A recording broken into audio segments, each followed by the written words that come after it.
Hello guys, আসসালামু আলাইকুম। আজকে আমি আর আমার ভাইগনা আসছি কিছু পাতা সংগ্রহ করার জন্য, পাঙ্গাস মাছ ডলার জন্য, যেটা দিয়ে পাঙ্গাস মাছ খুব সহজে পরিষ্কার করা যায়। এই যে সেই গাছের পাতা পেয়ে গেছি, আর এই যে এটা আমার ভাইগনা। কথা আছে, মামা ভাইগনা যেখানে বিপদ নাই সেখানে।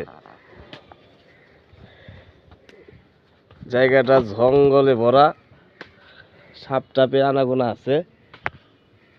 এর মাঝেই পাতাগুলো নিয়ে চলে যাব, মাছ পরিষ্কার করবে, পাঙ্গাস মাছ।